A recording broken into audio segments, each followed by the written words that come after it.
Well, thank you for coming tonight. I am so honored to have George White Jr. here to discuss the science behind real estate investment and understanding HELOCs.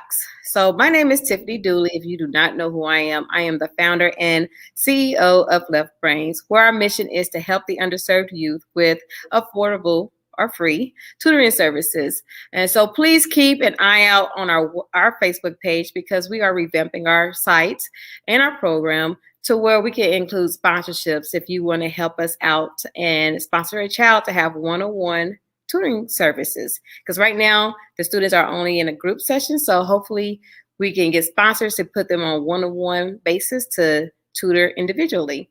So please welcome George White. How are you, George? Thank you. I'm good. It's good to be here. Thanks for having me today. No problem. Thank you for being my guest. Thank you for being my guest. hmm So why did you become a real estate investor? the why of it all. So, I was always kind of drawn toward real estate. And once I got out of college and started working in the real world, I quickly found out that I didn't want to work in the real world forever, right? For 40 or 50 years, the typical career span. And so after a couple of years working, I kind of looked around at some different things. I got really interested in financial independence. Hmm. And so I read tons of blogs and books and listened to podcasts and got really into it and started to save a good amount of my income. Um, and when I took a step back and looked at what my skills are, what I know and what I'm good at. The asset class that works best for me, where I can bring the most value, is real estate.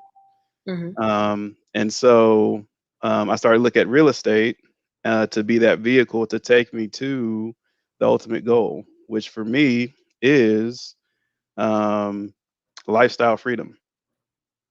And so lifestyle freedom is, you wake up and you can work on what you want to work on because you have the means to do so. A lot of folks want to retire early and you go sit on the beach and chill. I thought I wanted to do that for a while, but I know myself a little bit better now, and I love to work. I do. Um, I um, I'm at a point where I want to work on what I want to work on because I'm a hard worker. I know that once I can focus on some of those things, I can really build quite a bit. And so the lifestyle freedom is one part of the why, and then also just building wealth for my family. That's really really important to me. The legacy aspect of real estate investing is really important to me as well.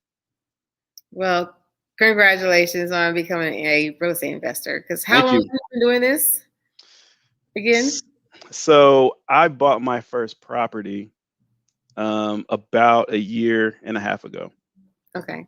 and Okay. so I'm relatively new as far as diving in and buying the first property.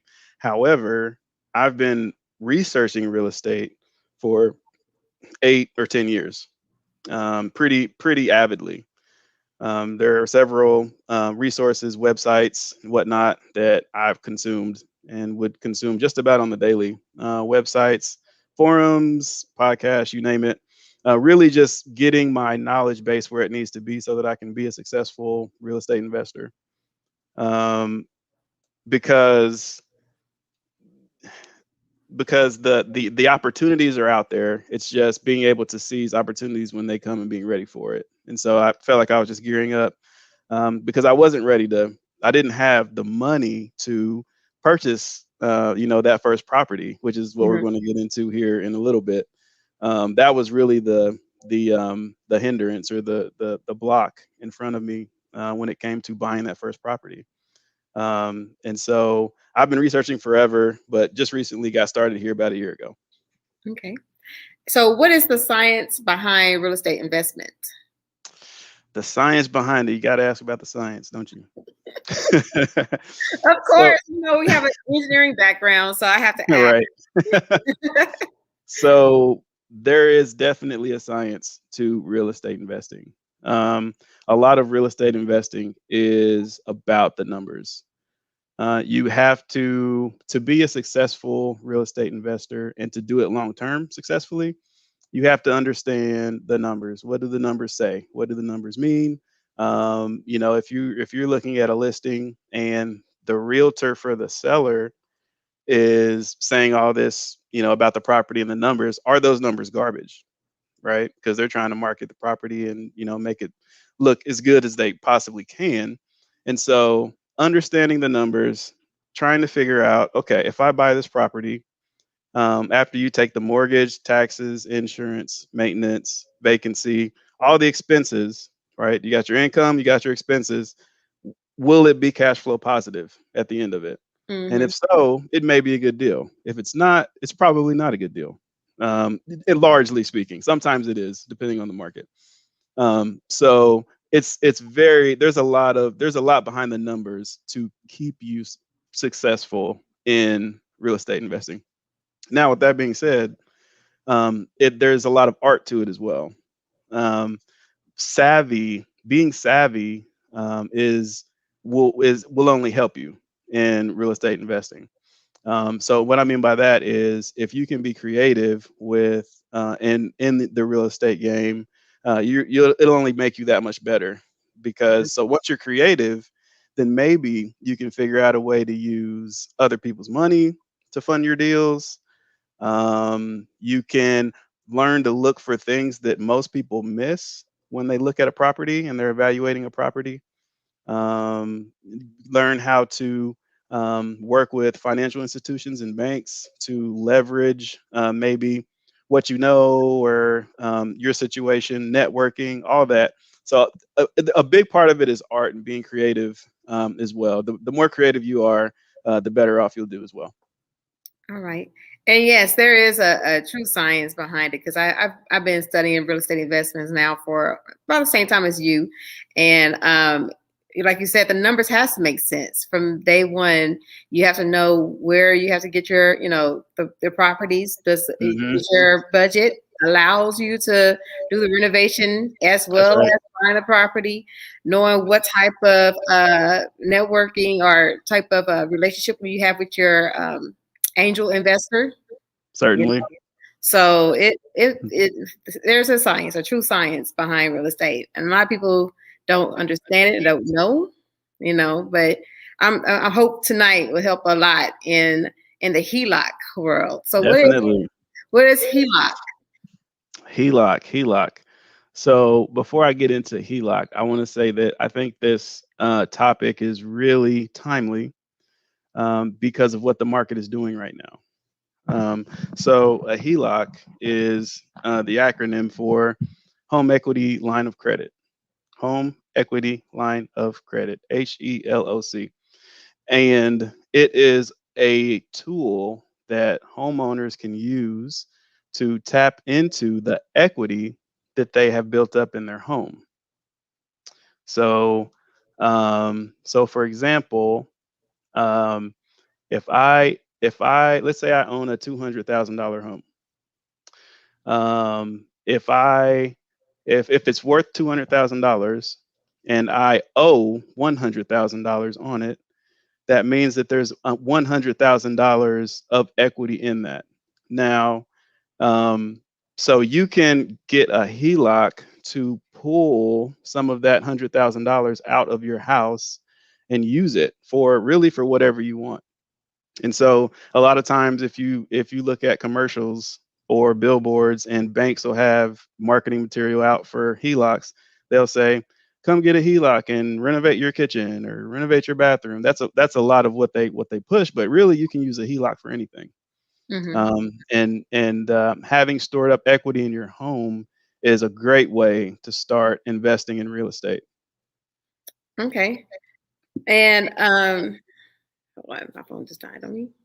So can you take out a HELOC on an investment property?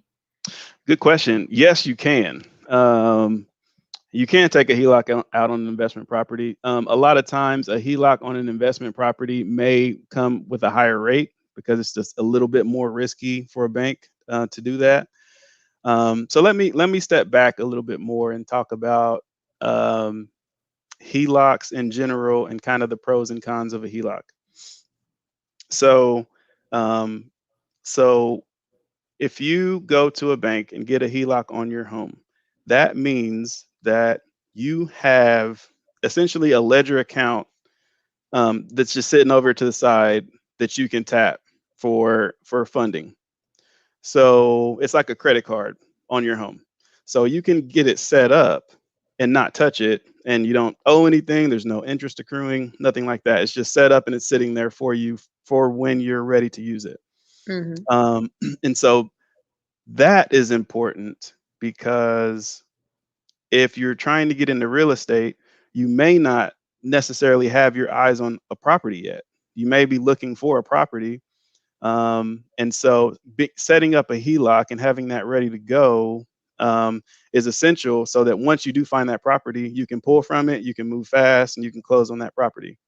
Um, so there are, I guess we'll get into some of the other types of tapping into home equity. But so generally with HELOCs, the interest rate on them is variable. So, and I think that's part of why it's like a ledger account that just sits there, like it's not accruing interest or anything like that. So the interest rate it changes over time. So, and it's usually tied to one of the standard rates like LIBOR or something like that. And so right now, interest rates are really, really low. So it's really, really low. So if I took money out of my HELOC and the in 2 years down the road, I'm still paying on that HELOC. If interest rates go up to, let's say, 10%, I'm going to be paying a lot of money for the money that I pulled out of that HELOC because Hmm. the variable interest rate is tied to that rising interest rate overall. Um, so that can be good or bad. Usually, people see a variable interest rate as bad because you don't know what's going to happen in the future. However, it can go down, and your interest rate will go down. Right. Right. So that's one of the things with the HELOC. It's a variable interest rate, but then also the amortization on HELOCs is usually pretty short. And so when we talk about amortization, what that is the time span that you have to pay off a certain debt. So generally, when you talk about a home mortgage, it's typical for people to get mortgages with a 30-year amortization. So if you can stretch your payments out over 30 years, your payments are going to be a lot lower Right. than if you have to pay that same amount in 5 years. Right. So with the HELOC that I have, I can speak to my experience with my HELOC. My lender wants me to pay back that HELOC in 5 years. So that means if I pull out $50,000 out of my house through the HELOC, then that 5 year kind of shortened amortization period means my payments are going to be relatively high, Hmm. relatively high. And that's something to think about as you evaluate property if you're going to use a HELOC, because if you use a HELOC for a down payment on a property, then that means that you got a mortgage on that property, and then you got the HELOC payment on top of that mortgage, and you've got, the expenses and whatnot on that property as well. So you have to you have to make sure the deal is good enough that the income from that property can cover all those things and you still cash flow. Um, if you're going to buy and hold it for a long time and don't plan to do anything else, but do that. Now, there's other strategies too where you can use HELOC to flip properties. So if you are going to flip a property, because I'm talking more buy and hold long term. But if you're going to flip a property, then maybe the income on that property doesn't really matter. If you're only going to hold it for 3 months, Right. then you would just have to make sure you have the carrying cost to hold it for those 3 months, and then hope to flip it and make a profit. And Right. then once you sell it, you can pay your HELOC back, and then whatever additional earnings you got from it, you got minus taxes and fees and whatnot. So overall, HELOC is just a great vehicle to get into real estate. Well, thank you for the explanation. That was really good and really in depth. So, Great. and I hope that everybody understand that. If you have any questions or comments regarding what George is talking about, please let us know. We do have a chat box, a comment box, and Definitely. we are watching the chat room or the comment area. So if you have any questions or comments, please let us know. And let me just stop right quick because usually I don't see them at all.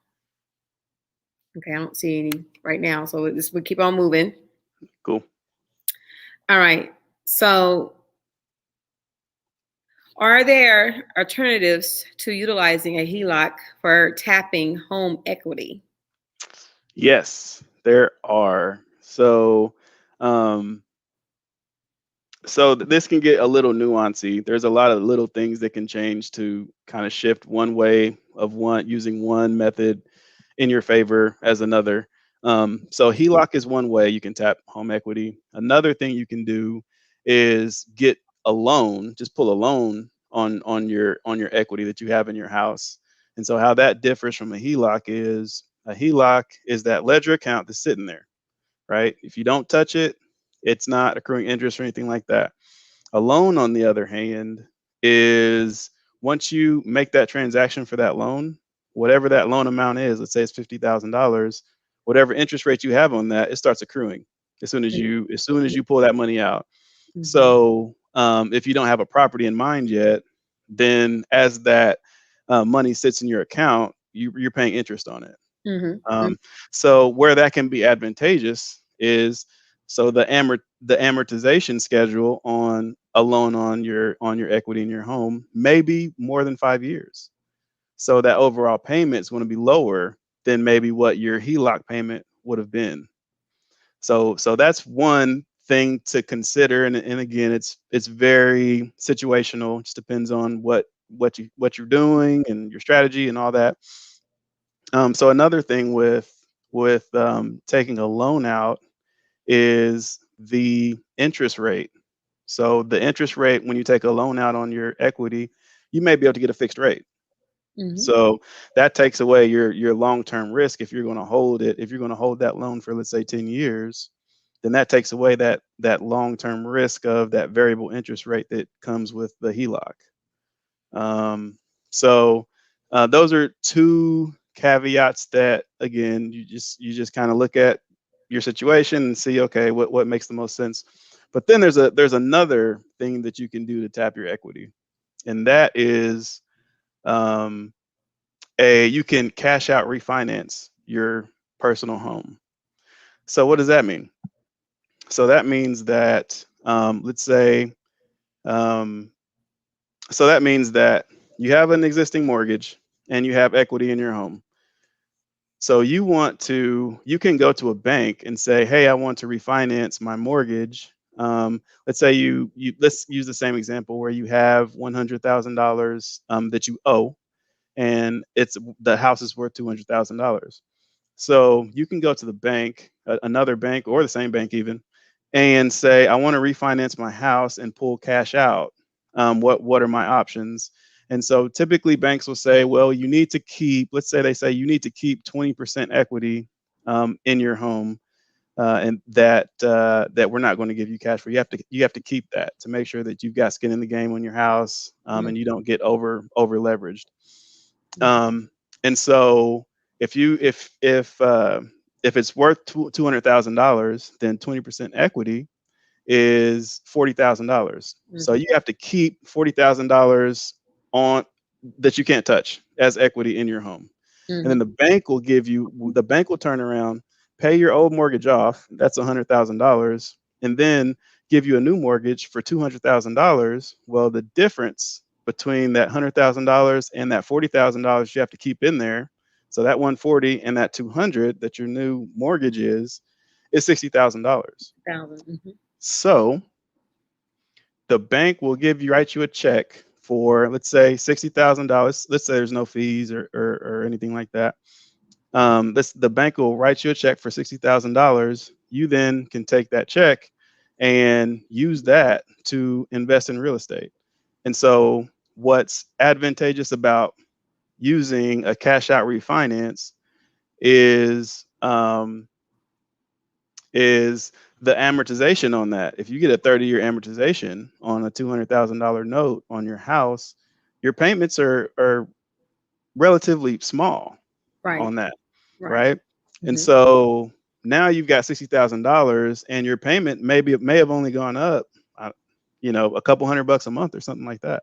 Mm-hmm. So now you're paying $200 a month additional, but you have $60,000 of cash that you can use to purchase an asset that can work for you and start to snowball into either more assets or just overall more wealth. So there are several tools you can use if you own a home to tap into that equity. And before I said that, now is an interesting time for this topic because the market has been on fire for certainly the past 6 years, but I'd say even the past 10 years. And Mm-hmm. so if you bought a house within that time, and you've bought it in a decent area, then there's a high likelihood that your house is appreciated quite a bit over that time. Mm-hmm. And it's not that you put more money into it that you've got that equity, but just the value has grown. Mm-hmm. So you didn't do anything really, but just sit in your house, pay your house note. But over time, the value has grown. So now you can go get a HELOC on that additional value and go and buy a real estate investment property, or any type of asset. Mm-hmm. So it's almost like magic, and it's interesting because I think about this a lot. I think about how building wealth in America, a lot of people build wealth through real estate, and a lot of people build it through their primary home, not even real estate investing, but their primary home. Mm-hmm. Well, for uh, for a lot of people, they weren't able to buy houses in areas that could appreciate, Mm-hmm. Mm-hmm. right? So we're talking redlining in different cities, and that type of thing. And so when I was able to go through this process and realize what it was and how I won't say easy it is, but it's just a system that you can utilize to forward yourself. It was like magic, and so I've been thinking about that quite a bit lately, because I think that there was a lot of opportunity lost as far as wealth building in certain communities. Mm-hmm. Um, but that's another topic. Yes, it is. Yes, it is. But that's why we're here today, to help build knowledge and give knowledge to the community. So, Yes. and you said that this past 10 years, I remember my mom, my dad, and I, we were just talking, and they moved into their house in the 80s, and the value of their house Oh yeah. tripled from the 80s to now. Oh yeah. So this time span, this last 10 years, is nothing. My parents told me it's been going beyond 10. It's been going on since the 80s. So Got you. Yep. The long term, a definitely. long term. So can you have two HELOCs on the same property? So you can. It's possible. Yes. So there's banks give you HELOCs. Banks offer that financial product, and so when a bank gives you your first HELOC, then they are accepting a financial position that is subordinate to your mortgage, which Mm-hmm. means if you lose everything, whoever has your mortgage gets paid first in, let's say, bankruptcy court or whatever. And then the subordinate position would be the HELOC, the bank that owns that gave you the HELOC. So in order to get a second HELOC, that means that bank would own a third position, subordinate position, which is really, really risky because if something does go south, they're the last person in line to get paid to get their money back. And so a lot of times, if you are able to get a third HELOC, that interest rate, or a second HELOC, excuse me, that interest rate is higher because it just kind of correlates with the risk.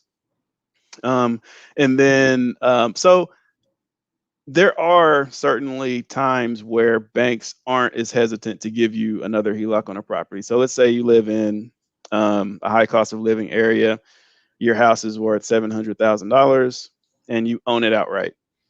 And then you've got a HELOC on it for $100,000 with Bank A. Well, Bank B, if you go to Bank B and say, hey, I want to take another $100,000 HELOC out on my house, I own it outright, it's worth $700,000, they're probably not going to frown at that because there's a lot of space. There's a lot of equity there to play with.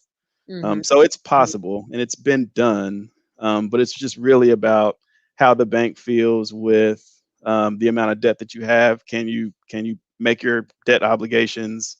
And if it's too risky to be in that kind of third subordinate position, then they'll turn you down. Okay. Okay. And how can we find out more about HELOCs? Oh, so Google. Google is your friend in all things. Google is your friend. Unless you have ailments, then Google can take you down a rabbit hole.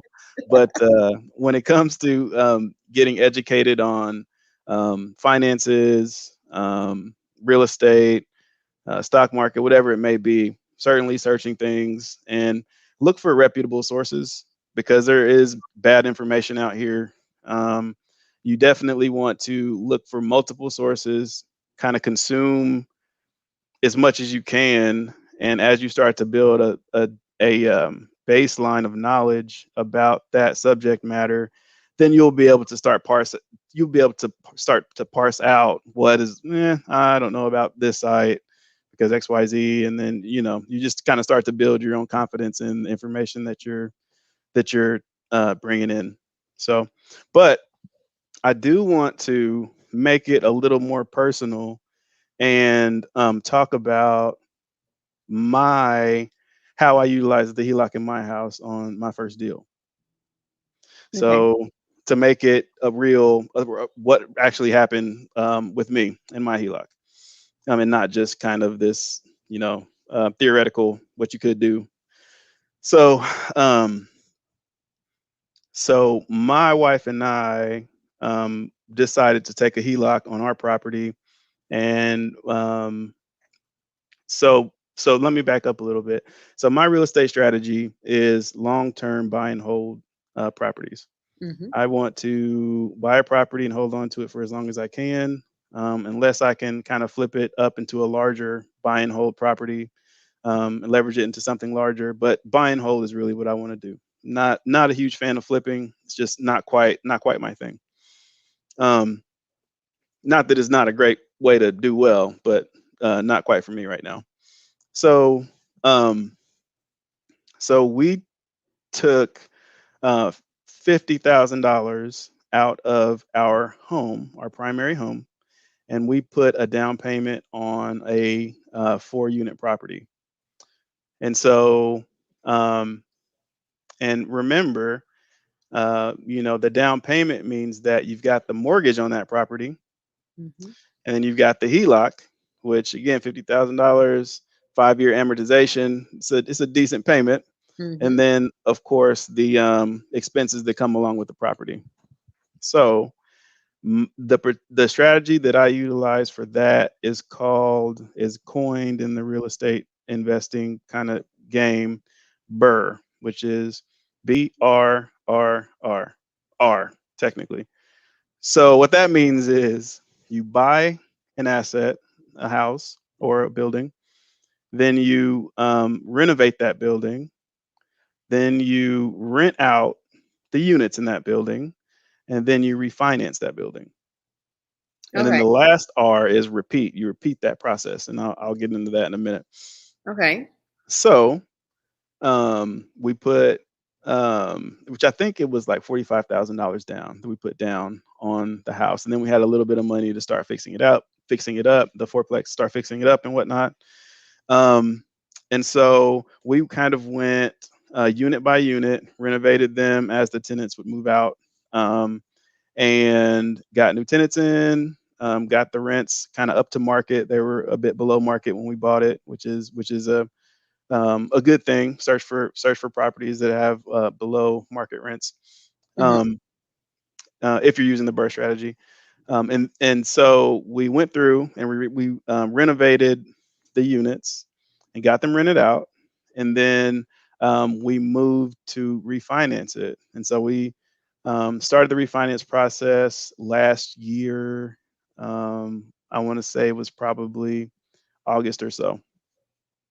And so what and the goal on a BRRRR strategy property is to cash out refinance that investment property. So we talked about what cash out refinancing is, and we talked about on your primary property. You can do that with investment properties as well. Banks will let you do that.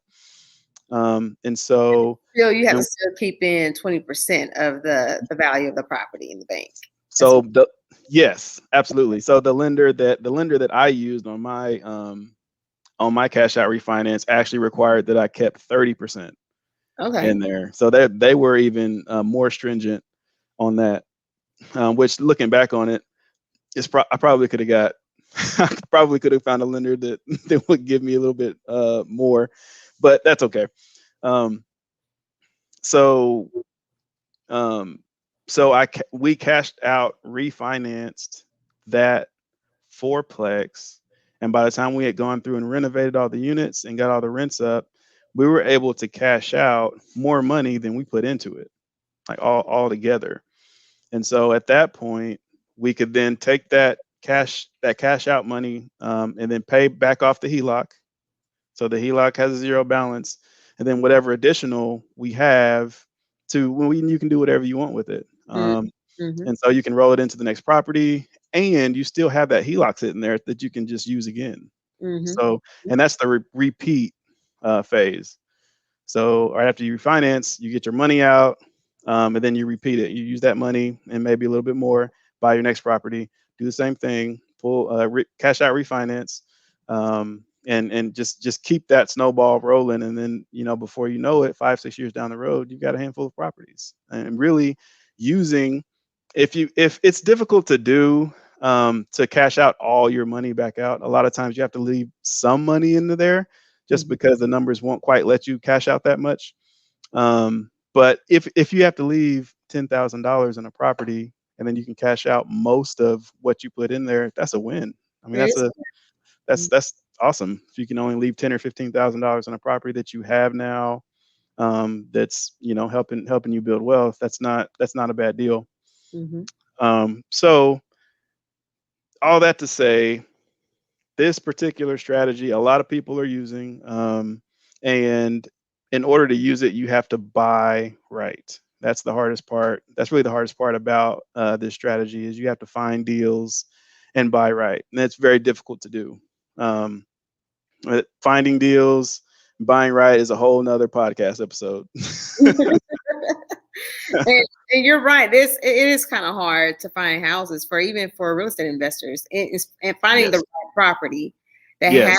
the best numbers that will meet your client if you have a buyer or your tenants' demands. You have to if the numbers make sense. That's all that matters. That's right. If the That's right. property if the property value don't make sense, yeah, you're right. Do not invest in it. Don't do it. That's right. That's right. A lot of folks end up upside down, or hopping into an investment that they can't quite finish the renovation on and have to take a loss because they don't quite have the funds to finish the renovation.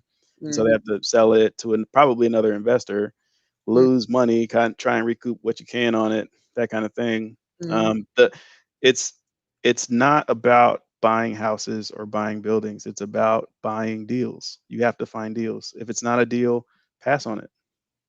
If the numbers don't work, like you just said, Tiffany, pass on it. That's Mhm. that's just it. Yep. All right. So our last question, before I ask our last question, let me see if we have any questions.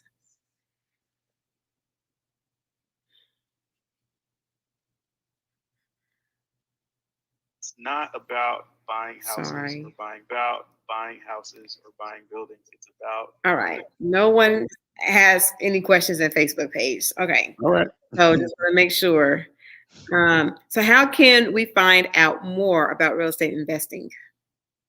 So the first thing, if you don't know a lot about it, or at least if you're kind of interested in it, I suggest the book Rich Dad Poor Dad. That was the book that really changed my mindset about um, buying assets instead of liabilities, utilizing your money to buy assets instead of liabilities. And it's just well put together in this story. It's just fun, easy to read or listen to. I listened to it. I didn't read it. I listened to it. Um, it just really changed my mindset and got me like, okay, this is definitely what I want to do. Let's get started. So I would say start there. There's a lot of really good gems in there. And then biggerpockets.com is one of the probably largest websites companies that's all about sharing information about real estate investing. And there are thousands, tens, maybe hundreds of thousands of people that are on that website sharing great information. You can go on there. There are forums. You can ask a question. And a lot of very experienced real estate investors around the world will chime in and help you out if you got something. Their forums are really easy to search. So I find myself searching different things that I need to learn about, whether it be screening tenants or problems with pests or how Section 8 vouchers work. What anything, someone's been through it before and they're willing to share it. A lot of that's there. So biggerpockets.com is a really, really good website to start reading up on what it's like to be an investor and what it takes, and that kind of thing. And then there are a ton of podcasts, and I'd say the one that I'd start with is probably biggerpockets.com podcast. They have over 400 episodes now. And there's just a lot of they do a lot of really good interviews with people that share a ton of information. Okay. Well, thank you, George, for being my guest, and I will have those links in the description after after this live feed. So, once again, we are also looking for tutors. We are hosting tutoring sessions at the View in Grandview. We are helping the underserved youth receive free tutoring services starting this Tuesday at the View from 4 to 6. And also on Thursday from 4 to 6. So if you have friends and family members who meet the qualification of an underserved youth, please have them visit us at the View. And we also are having a raffle, which is ending April 13th. I will be announcing live on Facebook who the winner is. And I hope to see you soon. And George, thank you so much. I hope to have you My again pleasure. to talk about something new in real estate, okay? Certainly. I'd love to. All Appreciate right. it. Thank you so much. Talk to you soon. Bye. All right. Bye.